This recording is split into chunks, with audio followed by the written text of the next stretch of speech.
This is what happens when Zoe wears glasses. I get dumber somehow. It's crazy. To live it, to really do things on your own terms and live in your own lane and say, F the system is, you know, it's rarer and rarer, especially nowadays. First off, happy birthday, Austin. Thank How are you. enjoying your day? Are you having a fun one so far? There's no way I'd rather spend it. I'm so into this movie. It's such a wild ride. Zoe, congratulations on your Emmy nom. Thank you. Yeah, right. Thank you. Right?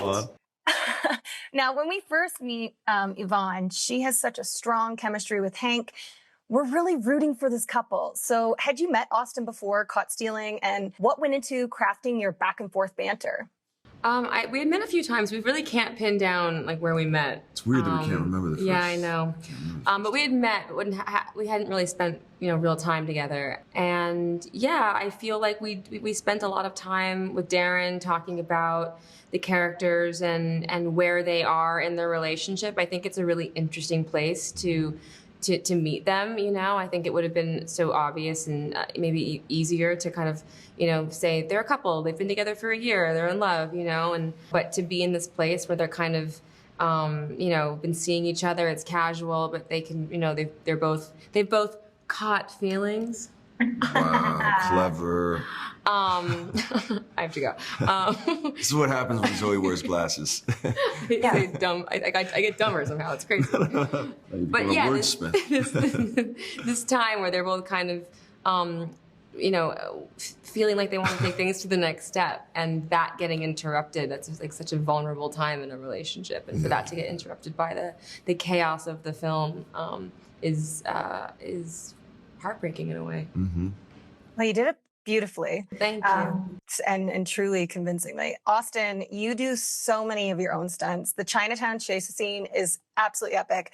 But what prep went into Meredith Brooks' Bitch performance on the pool table? And is that song still on your Pump Up playlist, alongside Bad Bunny, of course? Of course. Yeah, I think it will always be on my Pump Up playlist now. What went into that? I listened to it a lot in my apartment by myself, just seeing Dancing how around. it made me move. Yeah, a lot of solo dance sessions. We tried so many different things. We for a minute it seemed like, do we choreograph this and make it into something? And then that felt too choreographed, and so we ended up just it was figuring out what the camera was going to be doing, and then sort of figuring out in the space, Once we found that like the lights moved and you could kind of figure out how the space was going to be, and then it was just going and having as much fun as I could.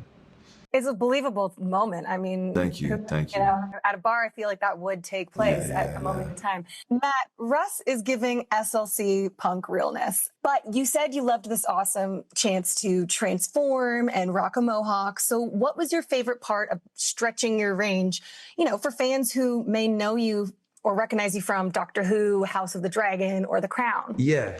Well, I mean, it was just interesting to sort of play a punk and try and access the attitude of a punk. That felt like a very liberating space to sort of be exploring for a few months, being in New York City, having a mohawk that was green and red. And, I genuinely tried to sort of like adopt the identity of it a bit, and I just tried to get into the thinking of a punk, and cause it's quite an interesting journey to what makes you a punk, I think.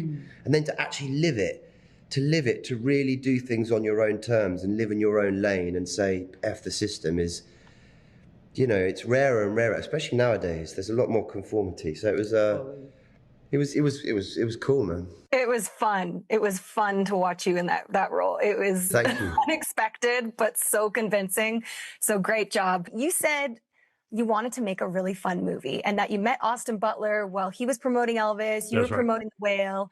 So when did you know that he could bring it as Hank? It's a good question. I remember after that first meeting that you talked about, walking away going, what a sweet guy. And I remember looking over my shoulder and he was talking to someone else, and 6'2" and beautiful and glowing. And I was like, you know what? He could probably play a baseball player.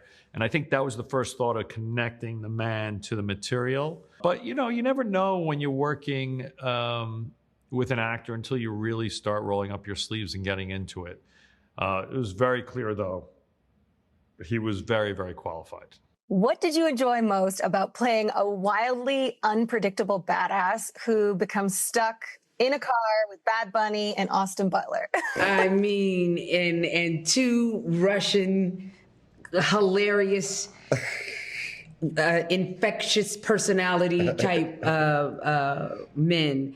I gotta tell you, one thing that all four of these guys will probably be like, oh, no, she didn't. They are all such sensitive sweethearts, all four of them. It's true. They really, really are. And no, I would have never, when you're reading these characters on page, what a delight to be with four other actors who could not be more different from their characters. That's good to know, because those Russians were very serious. Yes, they are. And they're the funniest guys. So funny. Well, they're funny in the movie too, so I can only imagine offset. Total Matt, daddy's girls. Yeah, Girl dads. Yeah. Oh, the best. Yeah. Austin, the matzo ball soup scene is brilliant. When you first discovered Darren's movies at 12 or 13 years old with Requiem for a Dream, could you have imagined that working experience would lead you to eating soup with Vincent and leave? No. And that they could be that funny, that they can both be scary guys and then that hilarious. I mean, Vincent, the amount of time that he takes to sip that matzo ball soup and the slurping sound that he makes, it was so hard not to laugh while filming that. He just kept it going. In some takes, he would get longer and longer and longer. So yeah, they were amazing. Now, I'm speaking to you from Boulder, Colorado, my husband's hometown. So when I saw Benito as Colorado, I laughed out loud. Like you said, he was a fan of your films. So what stands out from your first meeting with Benito? And do you admire his performance more after seeing him on stage in Puerto Rico? I had heard that he was interested in acting and he was interested, and my casting director was saying it. I didn't quite believe her.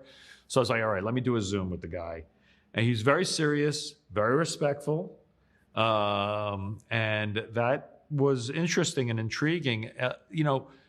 The Lower East Side of New York and Puerto Rican culture is so deep that I was always thinking of like actually finding an actor with Puerto Rican descent, but then suddenly Bad Bunny maybe wants to do it.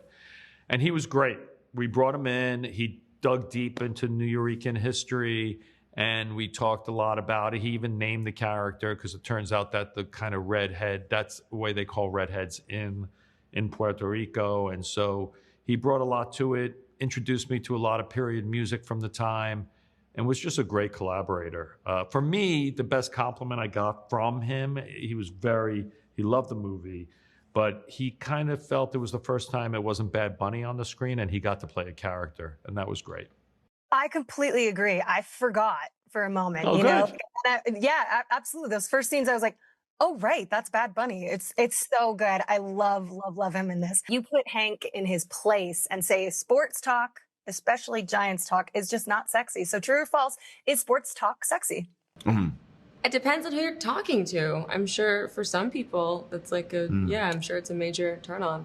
For me, it's like I don't know anything about sports, so it doesn't do it for me. No, me neither. So Hank is a baseball player, but Austin did not grow up playing baseball. You said you sent him baseball butt photos. So how did you two kind of craft together the physicality of his performance? And are you still sharing these photos with Austin? No more. That was more. He was pretty slim when he was promoting Elvis, because I think it's pretty nerve-wracking, and that was the only thing I was concerned about, was like, could he get the body of a baseball player? And those guys they're incredibly powerful. So I started showing him pictures, be like, all right, this is where we got to get to. He did get there, I got to say. But and it was amazing. I actually didn't know that he didn't play baseball as a kid, because he really took to it naturally. His swing is great. So maybe he's just like one of those guys that's a great athlete. It was important to see him as a great athlete, because he's basically a normal guy, except he's a normal guy who was a really good athlete in high school, which we know a lot of those people, but they're not people with capes. They're not people that know Kung Fu. They're basically just someone who can, maybe take a punch, but not much else. Regina, you've directed great TV work on TV, and of course your film, One Night in Miami. So what did you absorb from seeing Darren in action and having been a fan of Black Swan and Requiem for a Dream? Well, just his, commitment and his attention to detail, and just that is your job as a director. But Darren just, it's even, what did you say, like a forensic? Yes, a forensic sense of detail. Yeah. I really appreciated that. Yeah. I really appreciated that he would, as I learn, all directors, we have moments within the process where you change your mind. You have a really specific direction that you may be going with a scene or with the storyline in general, and you change your mind. And I always feel so much guilt whenever I do, because that usually requires more work for your crew. And I have a hard time letting go of that guilt. And to see Darren do it and not be rude or anything like that, but not hold on to that guilt, and know that the reason that you're doing it is because it's the story is first, and you know that, but I still always feel that guilt. And so I'm excited about the next thing that I direct. I'm not going to hold on to that guilt when I change my mind. I'm just going to make sure I continue to take care of the crew. Good for you. Good for you. And it's also the such is life. We change our minds and we have to go with the flow sometimes and pivot. So awesome. Kudos to you. I am so excited. Both of you are so much fun and so unpredictable in these roles. So congrats on the movie, and we will see you soon. Thanks so much. Take care. Bye-bye.